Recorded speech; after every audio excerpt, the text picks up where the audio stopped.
9월 8일 화요일 하루 기도회를 시작합니다. 오늘 하나님께서 우리에게 주시는 말씀 먼저 나누시겠습니다. 이사야 43장 1절에서 2절 말씀입니다. 제가 봉독하겠습니다. 야곱아, 너를 창조하신 여호와께서 이제 말씀하시느니라. 이스라엘아, 너를 조성하신 자가 이제 말씀하시느니라. 너는 두려워 말라. 내가 너를 구속하였고 내가 너를 지명하여 불렀나니 너는 내 것이라. 내가 물 가운데로 지날 때에 내가 함께할 것이라. 강을 건널 때에 물이 너를 침몰치 못할 것이며 내가 불 가운데로 행할 때도 타지도 아니할 것이요 불꽃이 너를 사르지도 못하리니. 오늘 이 본문을 가지고 우리 이성은 목사님 고등부를 담임하고 있죠. 그리고 찬양 인도로 우리 은혜를 많이 끼쳐주시는 목사님이십니다. 불 가운데 있을 때라는 제목으로 은혜의 말씀 전해주실 때 여러분 큰 은혜의 시간, 복된 시간 되시기 바랍니다. 오늘 하루도 주님 안에서 승리하시기 바랍니다.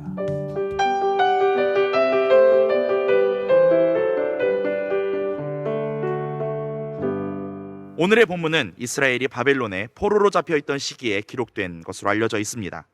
70년이라는 긴 시간 동안 바벨론에 포로로 잡혀있던 이스라엘의 이전의 세대는 거의 다 죽고 새로운 세대가 일어났으며 그 새로운 세대는 이스라엘의 이전의 역사들을 잘 알지 못하는 상황이었을 것입니다. 또한 이 새로운 이스라엘 민족들은 이스라엘에 대한 역사뿐만 아니라 긴 시간 포로 생활로 지쳐있고 희망도 없는 상황이었을 것입니다. 그런 이들에게 하나님께서 이와 같이 말씀하십니다. 오늘 본문의 1절입니다. 너는 두려워 말라. 내가 너를 구속하였고 내가 너를 지명하여 불렀나니 너는 내 것이라. 이 말씀, 당시의 이스라엘 백성들에게도 그리고 지금을 살아가고 있는 우리에게도 희망이 되고 또한 소망이 되는 말씀입니다. 그런데 하나님께서는 거기서 말씀을 그치지 않으시고 계속 말을 이어가십니다. 오늘 본문 2절입니다. 내가 물 가운데로 지날 때에 내가 함께할 것이라. 강을 건널 때에 물이 너를 침몰치 못할 것이며 내가 불 가운데로 행할 때에도 타지도 아니할 것이요 불꽃이 너를 사르지도 못하리니. 물 가운데로 지날 때, 불 가운데로 지날 때 하나님께서 함께할 것이라고 이스라엘 백성들에게 말씀하십니다. 이 얼마나 위로가 되고 소망이 되는 말씀입니까? 그런데 이 물 가운데로 지나는 것, 불 가운데로 지나는 것, 강을 건넜던 것들이 바로 이스라엘의 역사 가운데 실제로 있었던 일들이었습니다.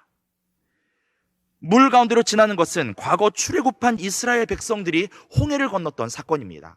강을 건넜던 것은 여호수아와 함께 요단강을 건넜던 사건입니다. 그리고 불 가운데 있었던 일은 바로 이 본문이 기록되기 얼마 전에 동시대에 다니엘의 그 세 친구들이 풀무불에 던져졌음에도 불구하고 어새에 그을음 하나 묻지 않았던 바로 그 사건을 의미합니다.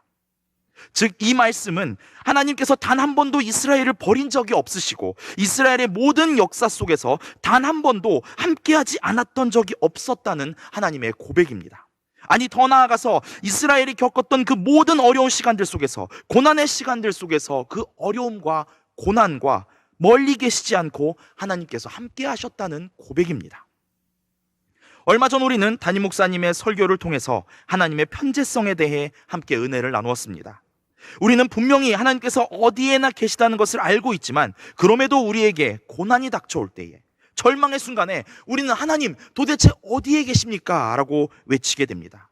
아마도 우리의 이 처절한 외침은 하나님이 계시다는 것은 알지만 왠지 멀리서 지켜보시는 듯만 해서, 아니면 더 슬픈 경우는 우리의 믿음이 연약해져서 우리와 함께 하시는 하나님을 전혀 느끼지 못해서일 것입니다.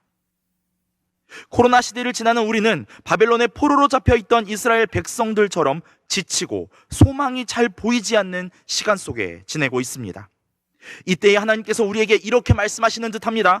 나는 이스라엘이 물 가운데, 불 가운데 있을 때도 함께했다. 그런데 지금도 이 코로나 속에서 너희와 함께하는 것을 왜 모르느냐? 마지막으로 야곱 이야기를 하면서 마칠까 합니다. 기회주의자, 약삭빠른, 속고 속이는 인생을 살았던 야곱, 이런 야곱이 형 에서의 장자권을 빼앗고 도망쳤을 때 그는 광야에서 돌베개를 베고 누웠습니다. 그 상황에서 얼마나 많은 생각을 했을까요? 혹시나 형이 찾아와서 자기를 해하지는 않을까? 괜히 어머니 말을 들어서 이런 상황이 됐구나 후회도 했을 것입니다. 앞날이 막막했을 것입니다. 그리고 또한 그는 이렇게 생각했을 것입니다. 그래, 내 이름은 야곱이지. 나는 기회주의자, 형의 그 뒤꿈치를 잡은 야곱이지라고 생각했을 것입니다. 그때 하나님께서 야곱에게 찾아오셔서 이렇게 말씀하십니다. 내가 너와 함께 하겠다. 그때 야곱이 무엇이라 고백했습니까? 창세기 28장 16절입니다.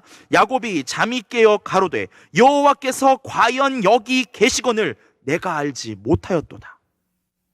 소망이 보이지 않는 잠에서 깨어나시기를 바랍니다. 절망의 잠에서 깨어나시기를 바랍니다. 그리고 함께 이렇게 고백하기를 원합니다. 여호와께서 과연 여기 계시거늘, 여호와께서 과연 이 코로나 상황 가운데도, 나의 절망의 순간 가운데도 함께 계시거늘. 기도하겠습니다. 사랑해 주님, 감사합니다. 주님께서 우리와 언제나 함께 하심을 잊지 않게 하여 주옵소서. 우리에게 주님을 의지할 수 있는 믿음을 더하시고 우리의 영혼의 눈을 열어주셔서 주님을 보게 하셔서 우리와 언제나 함께 하시는 주님을 느끼고 주님과 동행하는 삶이 되게 하여 주옵소서. 그래서 야곱이 그 돌베개를 베고 자고 일어나서 고백했던 것처럼 지금 이 자리 가운데 주님께서 함께 하신다, 나의 모든 고난 가운데 함께 하신다라고 고백하는 우리 귀한 성도인들의 삶이 될 수 있도록 매 순간 동행하여 주시옵소서. 주님께서 우리의 모든 성도인들의 삶 가운데 언제나 함께 하시며 놀라운 축복과 기적의 은혜로 함께 하실 것을 기대하고 소망하며 이 모든 것 감사드리며 사랑 많으신 우리 주 예수 그리스도 이름으로 기도드립니다. 아멘.